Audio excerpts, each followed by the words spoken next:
বলেন কোন সভ্য ভদ্র ন্যূনতম বিবেক আছে?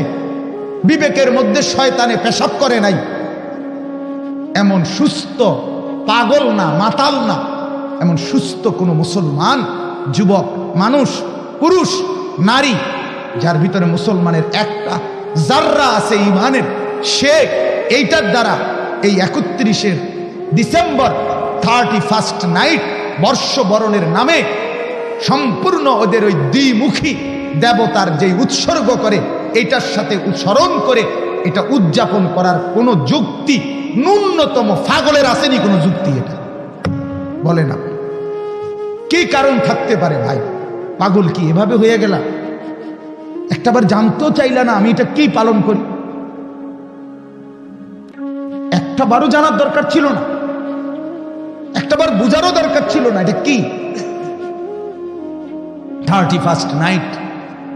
সরকার, মাননীয় স্বরাষ্ট্রমন্ত্রী গত 3-4 দিন আগে সরাসরি সংবাদ সম্মেলনে ঘোষণা দিছে 31 ডিসেম্বর সন্ধ্যা 6টা থেকে 1 জানুয়ারি সন্ধ্যা 6টা পর্যন্ত কোনো বার, মানে যেখানে মদ বিক্রি করে সেখানে মদ বার খোলা থাকবে না, বন্ধ রাখতে হবে, মানে মদ বিক্রি হবে না।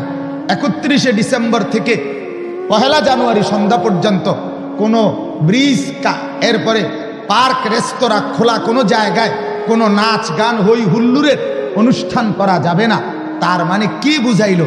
বুঝাইলো এইটার সাথে যে অসভ্যতা যুক্ত হয়েছে এটা সুস্থ স্বাভাবিক বিবেকেও পছন্দ করে না। তাহলে ইসলাম কিভাবে পছন্দ করবে?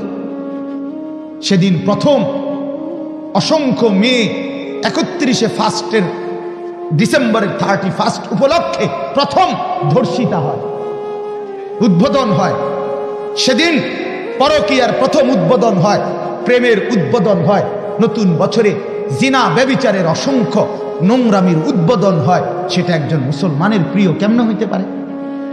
কেন আমার যুবক মুসলমান, আমার নওজোয়ান ছেলে মেয়েরা এরা কি এত পাগল হয়ে গেল? ইসলাম কি আমরা এভাবে ভুলে গেলাম?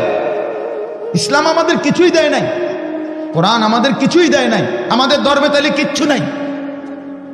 তাইলে যুবক ছেড়েই দাও, মাঝপথে ঘোষণা দিয়ে দাও বাজারে সবার সামনে আমি মুসলমান না, আমি বেঈমান বলে দাও। ধর্মের পরিচয় রাখছো কেন?